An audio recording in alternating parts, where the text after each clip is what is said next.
नमस्कार भैया, हम रहल छी और अहाँ सबसे विनती करे छी कि आइ हम एगो अते बढ़िया सिंगर के लऽ कऽ एली है कि अहूँ सब एकदम सोचे पर मजबूर भ जेबे।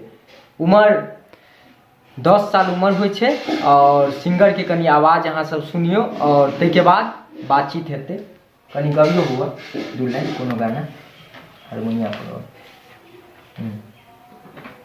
अपना चैनल से मेरा म्यूजिक से दर्शक और जुड़ से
अब अहाँ सब आवाज तो सुने लेने हेबे और अहाँ सबके बुझे गेल हेबे अहाँ सब कि केना छै की छै सिंगर। अब आओ कनी सवाल जवाब के दुनिया में चले छी।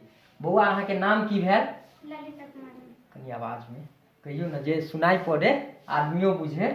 ललिता कुमारी। ललिता कुमारी। अहाँ के पढ़ाई कते तक अभी भेल छै? छठा में। और अहाँ संगीत के रुचि अहाँ के कत से बढ़ले? मतलब संगीत अहाँ शुरुआत कहिया से केलिए? एक साल भऽ गेल। एहिमे अहाँ के मम्मी पापा भाई बहन मतलब फैमिली के सब सपोर्ट करे है? हाँ। सब सपोर्ट करे है। तो अहाँ चाहे छे कि हम नम्हर सिंगर बनी, बड़ा सिंगर बनी, तो कनी भैया सबके कनी हाथ जोड़ कर प्रणाम कर लियो आ कह दियो कि हमरा मतलब भैया हम अहाँ के मतलब प्रणाम कर छी अहाँ सबके और हमरा आगा बढ़े के मौका दिया। हमर दुर्गा पूजा में सॉन्ग आबि रहल है से सब कह दियो। अहाँ सबके हाथ जोड़ के प्रणाम करे छी। हम दुर्गा पूजा में लाइव आबि रहल छी। नहीं गलती दुर्गा पूजा में मतलब बच्चा छे अहाँ सब तो बुझते छिए कि बच्चा के मतलब बजे के शैली अभी सीखऽ पड़ते। तो दुर्गा पूजा में एकर सॉन्ग आबि रहल छे, बहुत नीक आबि रहल छे और मीरा म्यूजिक से रिलीज हैत और SR म्यूजिक से सेहो रिलीज हैत। तो अहाँ सब जरूर सुनब एक बाजी। आ जेनाहिते रविता यादव के अहाँ सब आशीर्वाद दिलिए ओनाहिते ललितो के आशीर्वाद देबे। धन्यवाद भैया, प्रणाम।